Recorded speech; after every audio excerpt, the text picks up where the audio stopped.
तो स्वागत है आपका टेक्नोकोडल्स के एक और नई वीडियो में। तो इस सीरीज़ में अब हम एंड की ओर बढ़ रहे हैं। तो हम इनबिल्ट फंक्शन क्या है वो भी देख लेते हैं। सी लैंग्वेज में कई इनबिल्ट फंक्शन होते हैं, जैसे कि इनपुट आउटपुट के लिए प्रिंटफ, स्कैनफ, गेट केयर, putchar, gets, puts, यह सभी इनपुट आउटपुट के लिए। वैसे ही मैथ फंक्शन के लिए फ्लोर, सेल, स्क्वाट, पावर, पाव, टर्न, यह सभी मैथ के फंक्शन है, जिससे हम मैथमेटिक के कैलकुलेशन आसानी से कर सकते हैं। तो ये सभी भी फंक्शन के बारे में हम इस वीडियो में देखेंगे। तो चलिए देर किस बात की, करते हैं इस वीडियो को भी शुरू। तो पहले प्रिंटफ तो नाम तो आपने सुना ही होगा, क्योंकि हमने पूरी सीरीज़ में एक वीडियो ऐसा नहीं होगा कि प्रिंटफ का यूज़ हमने नहीं किया होगा। सी लैंग्वेज में प्रिंटफ का यूज़ बहुत होता है, क्योंकि हमें जो भी आउटपुट प्रिंट कराना है वो तो कंसोल में ही प्रिंट कराना है, टर्मिनल में ही प्रिंट कराना है। तो वो सभी प्रिंटफ से प्रिंट होते हैं। तो ये फंक्शन हमारा stdio.h में स्टोर होता है, जो हमने पिछले वीडियो में उस पूरी हेडर फाइल को अंडर द हुड समझा था। तो वैसे ही प्रिंटफ की तरह ही स्कैनफ फंक्शन है। तो स्कैनफ फंक्शन का यूज़ होता है यूज़र से इनपुट लेना। अगर यूज़र चाहता है कि वो कंसोल में कुछ प्रिंट कराना चाहे, जैसे कि उसका नाम हो गया, मार्क्स हो गए, एड्रेस हो गया, तो वो सभी यूज़र से वैल्यू गेट कराने के लिए स्कैनफ फंक्शन का यूज़ होता है। उसके बाद गेट केयर और पुट केयर, ये दोनों फंक्शन हमारे लिए नए हैं, क्योंकि गेट केयर 1 कैरेक्टर रीड करता है टर्मिनल से, यानी कि हमारे कंसोल में से गेट केयर एक कैरेक्टर को रीड करता है, यानी कि यूज़र से वैल्यू लेता है।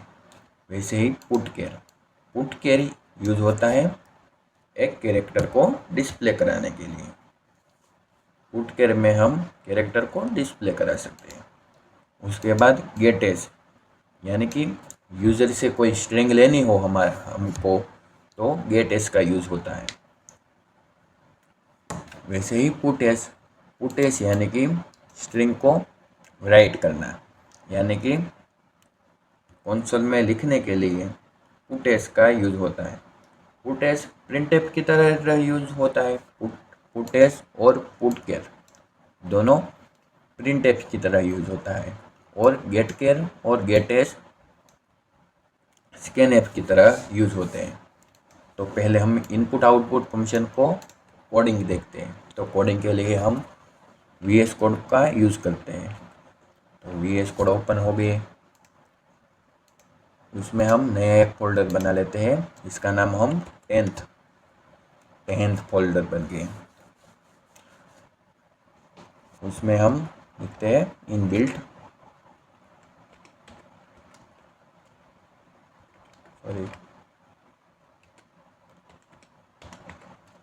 Underscore function. उसमें हम पहला एक फाइल बना लेते हैं। प्रिंटफ और स्कैनफ तो हमने अच्छी तरह से समझ लिया, तो हम गेट सी और पुट सी को समझेंगे। Get C dot C, get char, get C तो पहले वीडियो में आया था। गेट केयर पहले हमारे हेडर फाइल को इंक्लूड करा देते हैं।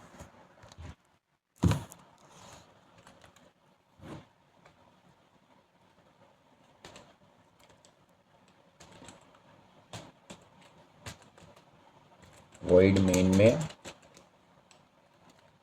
कोड को करते हैं रन। रन नहीं लिखते हैं, पहले लिखने के बाद ही कोड रन होगा ना। तो कैरेक्टर को प्रिंट कराने के लिए गेट केयर का यूज होता है। तो कैरेक्टर के लिए हम केयर डेटा टाइप, उसमें ch और सेमीकोलन। उसके बाद यूज़र से वैल्यू लेने के लिए गेट केयर का यूज़ होता है। तो यूज़र से हमें वैल्यू लेने हैं तो पहले मैसेज तो शो करा देते हैं कि एंटर कैरेक्टर।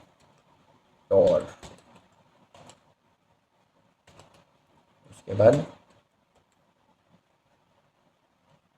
गेट केयर में हम सिंपली ch लगा देते हैं।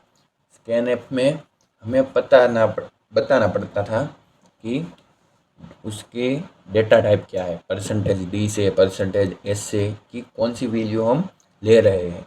लेकिन हमें इस फंक्शन में तो पता ही है कि कैरेक्टर ही लेंगे, तो उसमें %d और %c वैसे को यूज़ करना नहीं पड़ता। तो सिंपली किस वेरिएबल में स्टोर कराना है वही हम प्रिंट कराते हैं। तो गेट केयर, अगर वैल्यू गेट करा ही ली है हमने तो प्रिंट भी करा लेते हैं। प्रिंट कराने के लिए पुटेस नहीं, पहले पुट केयर। तो पुट केयर, ये केयर हो गया है यहाँ पे गेट केयर और पुट केयर, और उसमें सिंपली ch को लगा देते हैं।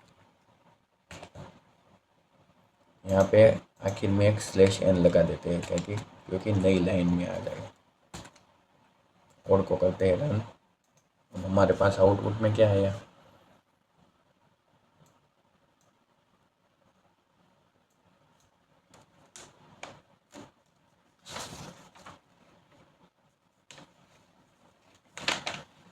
गेट कैरेक्टर में हमें इस तरह से नहीं, कुछ इस तरह से लिखना पड़ता है। c इक्वल टू गेट केयर ch सॉरी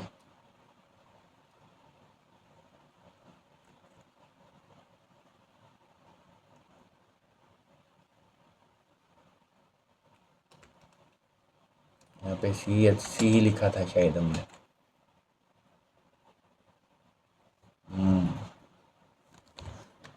कोई आर्ग्यूमेंट की तरह से नहीं, हमें ऐसे ही लिखना पड़ता है। कोई बात नहीं, अब वो हो गया एग्जीक्यूट। हमने यहाँ पे लिखा c और किया एंटर, तो c प्रिंट हो गया। देखिए, क्योंकि पुट c से हमने उसे प्रिंट कराया था ch से। अगर हम 2 बार c प्रिंट कराए तो ch में लिखते हैं अल्टर n। और अब यहाँ पे टर्मिनल में हम लिखते हैं s, तो 2 बार s प्रिंट हो गए। तो ये गेट केयर और पुट केयर का काम है। मैं यहाँ पे भूल गया था कि ch में रिटर्न होता है, ना कि कोई आर्ग्यूमेंट पास करनी पड़ती है, जैसे कि यहाँ पे थी। कोई बात नहीं, ऐसा तो चलता रहता है। तो गेट केयर और पुट केयर तो हमने देख लिया। अब गेट एस और पुट एस भी देख लेते हैं लगे हाथ। तो गेट एस के लिए भी यहाँ पे एक नई फाइल बना लेते हैं, जिसका नाम हम रखते हैं गेट एस .c। यही सारा कोड ले लेते हैं और इसमें पेस्ट कर देते हैं।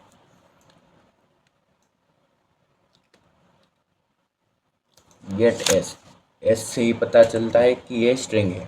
तो स्ट्रिंग के लिए हम कैरेक्टर का 10 का एरे ले लेते हैं।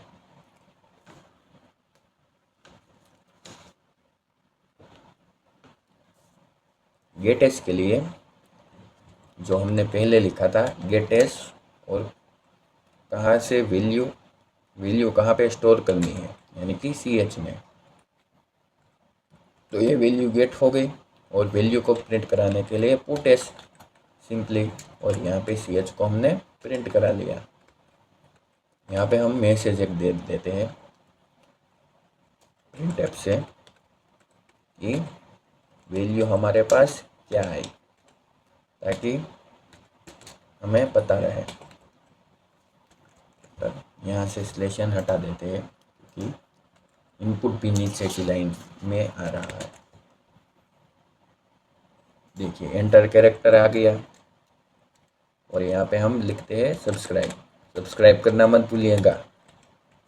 सब्सक्राइब लिखा तो हमारे पास आया वैल्यू इज और सब्सक्राइब।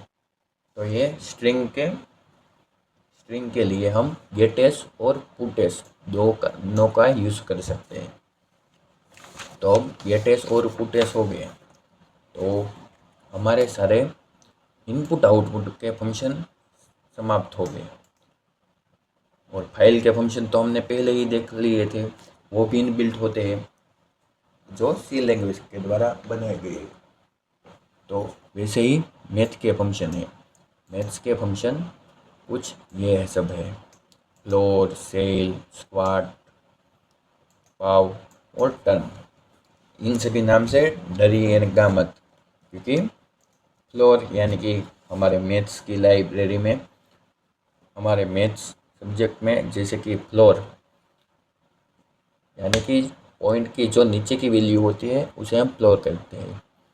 अगर 10.4 डिजिट हो गया और उसे हम राउंड करना चाहते हैं, यहाँ पे आपको लिख के ही समझा देते हैं।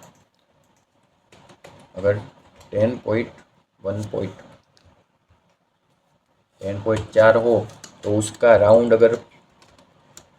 अगर फ्लोर से करें तो हमें रिटर्न करता है वो 10। और अगर सेल से करें,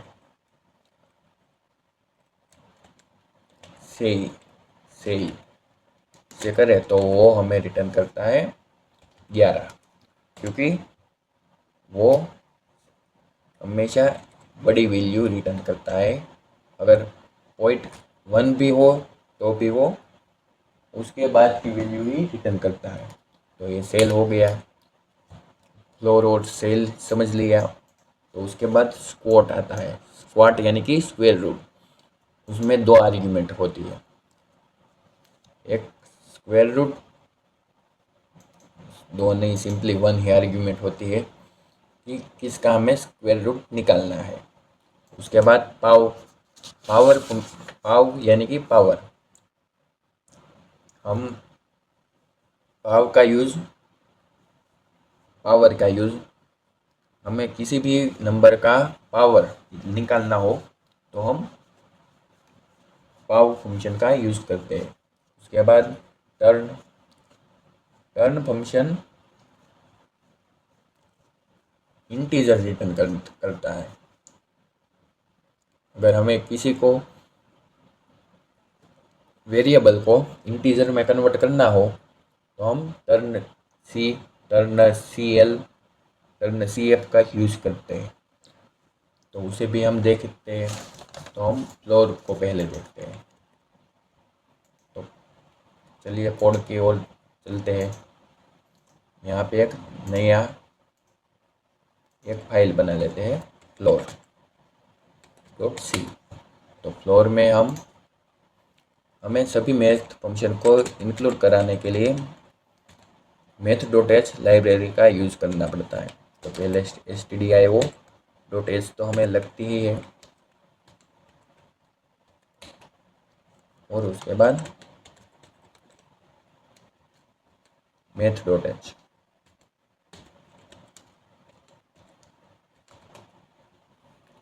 void main में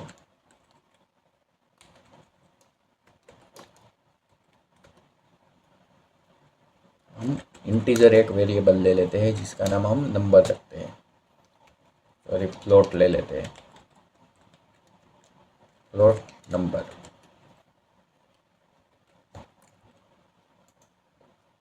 और हम उसमें वैल्यू 10.4 जो हमने यहाँ पे एग्जांपल में देखी थी वही ले लेते हैं।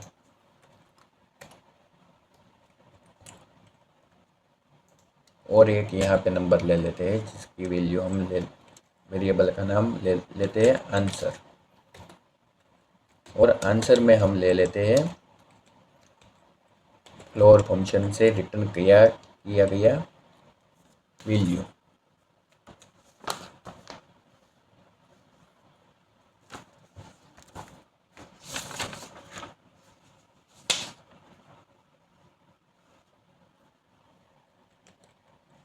तो फ्लोर में हम यहाँ पे नंबर को पास करा देते हैं और आंसर को प्रिंट करा लेते हैं प्रिंट एफ में।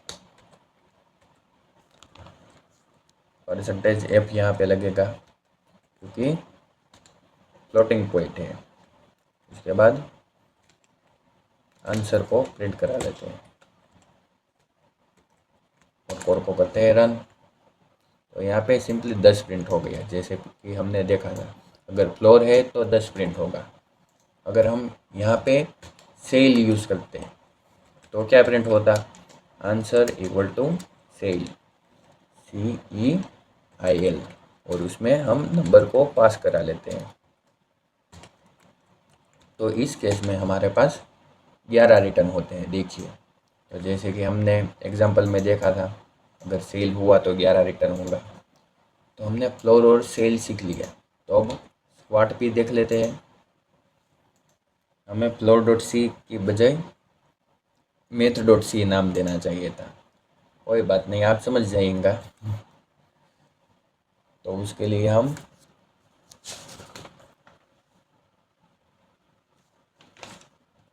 स्क्वाट वाला फंक्शन, स्क्वाट यानी कि स्क्वायर रूट, इसके लिए भी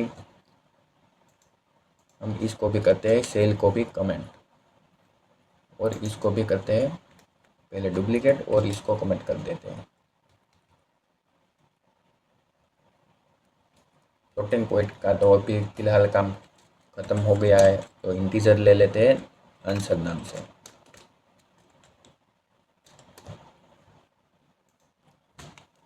तो आंसर में हम वैल्यू दे देते हैं स्क्वायर रूट की।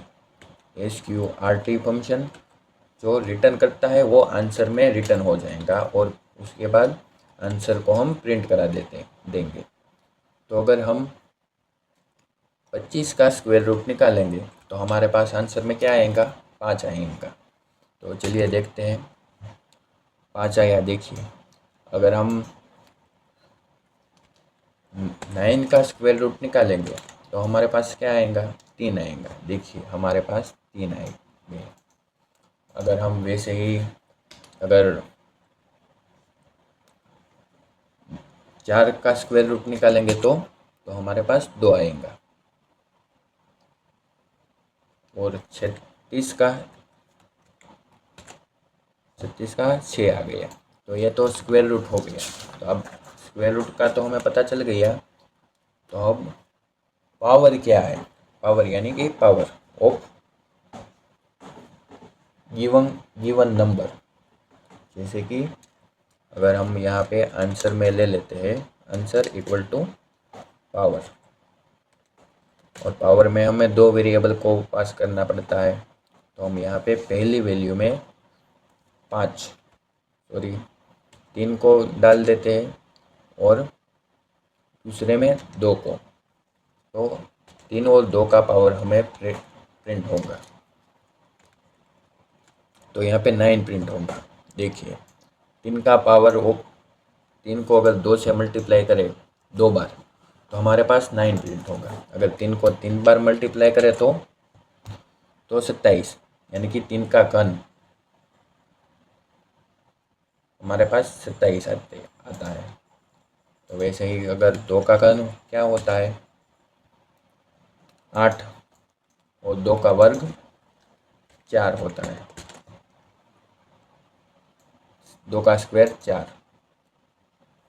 तो अब आपने देख लिया कि फ्लोर किस तरह से काम करता है। तो अब हम टर्न को भी देख लेते हैं। टर्न यानी कि इंटीजर को में रिटर्न करता है।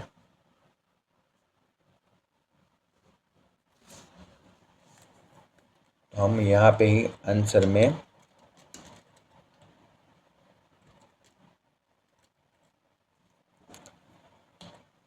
टर्न सी का यूज करके हम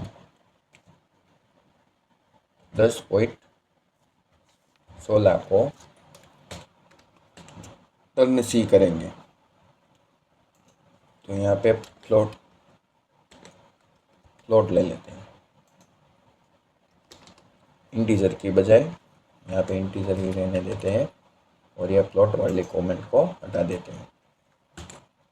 कोड को करते हैं रन। ये क्या एरर आ गया?